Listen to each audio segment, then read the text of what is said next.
Hello, this is Jacob Reed with another vlog of the 10 Vlog Challenge of the London Real Business Accelerator program.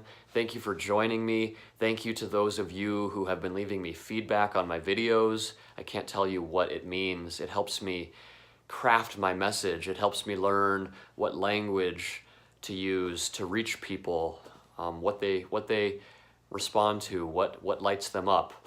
And I do not recognize that man on camera. I shaved my beard off late last night in an act of pure impulsivity. I am a very amorphous being, you might say. I don't like looking in the mirror and seeing the same person every day. I like to challenge my self-perception, and perhaps that relates to what I'm going to be talking about today, and that is this concept of our true work, our soul's plan, you might call it, our service that we are destined to step into at some point.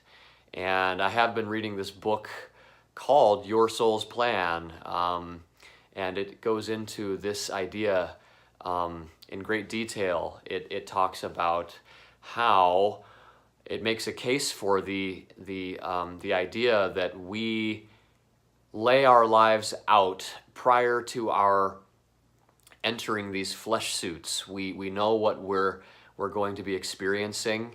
Not to say that it is written in stone entirely. Of course, we still have free will, but chances are we're going to largely, end up fulfilling these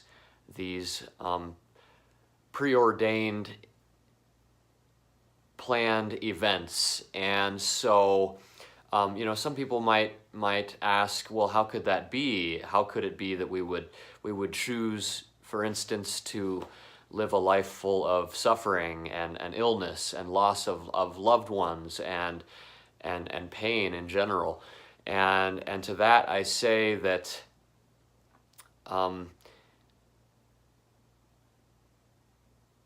our appreciation of heavenly realms increases when we leave them, and especially increases when we enter real darkness. Our love of the light increases the further we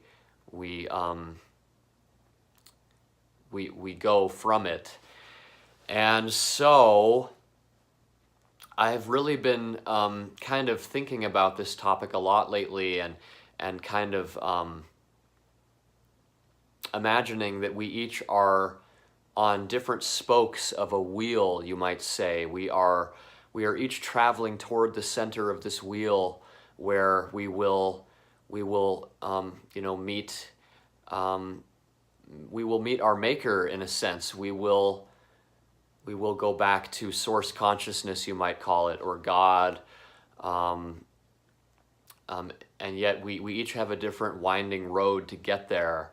And so we each are going to also have different work that we do in our lives on this planet.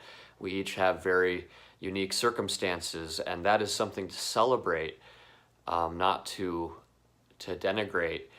So I really have been thinking about how my road differs from even the roads of some people who I share a lot in common with. I did speak about a fellow named Josh Mason in one of my previous videos. I think it was number 3, where I told a little bit of his story, and I'll tell it again here. I met him at a time when we were both discovering the power of detox, in being able to transmute a person's entire life and have their brain in particular start really coming online. Many of our brains are full of toxic metals and chemicals, unfortunately, because it's such a fatty organ. It accumulates these things. And so Josh and I were both seeing the magic of detox really in this new way as a part of this program we were both doing. And the interesting thing about Josh is that he was propelled into such a state of growth that it would become somewhat legendary. I mean, he's actually blown up on the internet for having gone from such a state of poor health to such a state of abundance and you know, I guess I will say good health. I mean, he might say otherwise. He might say that in the days when he first saw success with his business, that he wasn't like in great health, but he was at least functioning at on a much higher level than he had been a few months previous. And so he was really like a pendulum, just swinging, from left to right with such momentum that many of us were in awe. And I found myself wondering why it was that we were not all experiencing a similar rise that was so drastic. Of course, we've each seen our own rise in different ways. I've seen my rise take place with a longer arc. There's a longer number of years it's taken to achieve the semblance of health that I have now. But Josh was like, rapid. And I found myself 2 years ago experiencing some envy and wondering why I wasn't becoming, the detox dude, which he is known as. And his website is thedetoxdudes.com if you want to learn more about him. But I found myself questioning my road, my story, my process, comparing it with his. And I think this is a mistake. I think that we each have our own soul plan, and we each are, I believe, presented with an opportunity at some point in our lives, if we are doing the work, the self-work, if we are digging deep, and attempting to better ourselves and the planet. I feel that we reach a point, or are presented with an opportunity to pull the proverbial sword from the stone, you might say, and become this upgraded figure. Possibly like this kingly figure, like King Arthur. And I feel I saw Josh do this. The conditions were just right. If you try pulling the sword out of the stone too early, it will not budge. And I tried pulling it out of the stone a few times, and that's exactly what I experienced. There was no movement, whatsoever, or if there was, it was very little, or it got, it sank back into the stone, soon after moving a bit. And so what I'm finding is that as I step into a more selfless declaration, as I proclaim my readiness to serve in a more self-sacrificing manner and do what the universe asks of me, no matter how intimidating that might be or how scary. You see me right now confronting some of these stigmas that are wedged very deep in the collective unconscious. As I do that, I find that the universe is responding and opening doors for me and lining things up for me so that I can, in a sense, pull my own sword out of the stone and step into my true work, the reason that I came here onto this planet, which is a very big statement, I know, but that's the way I feel, and I'm so elated to be able to share that. I wrote a song, really it took a few years to form, actually. I created the melody several years ago, and over time I sort of placed some lyrics in there.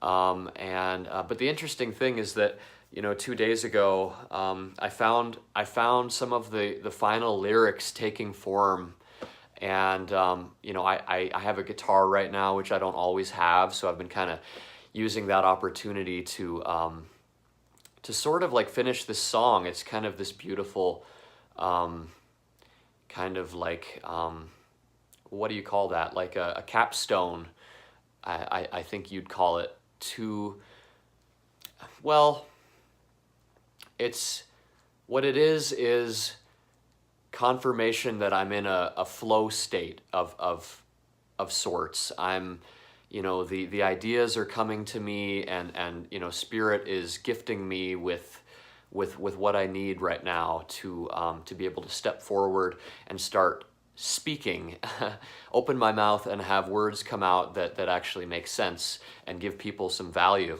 And so I want to share this song with you. I want to play it for you right now. It's called "The Wheels Got Spokes," which is an image that I used earlier, I already kind of described that, but I hope that you find it meaningful. I hope it gives you something. And without further ado, I'm going to play it right now. This is "The Wheels Got Spokes."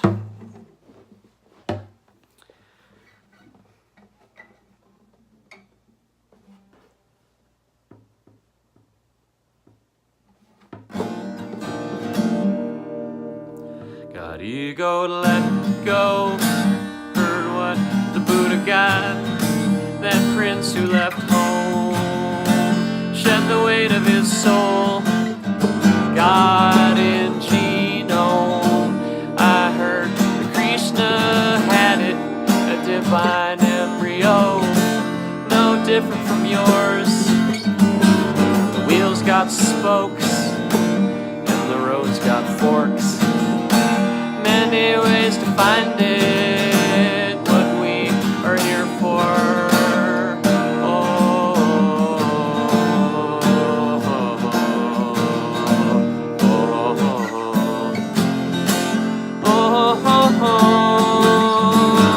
I'd like to know. I heard Christus knew it, that man who shamed Rome.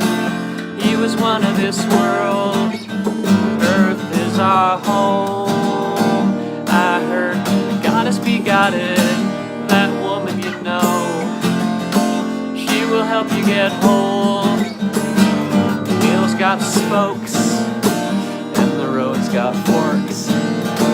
Many ways to find it, what we are here for.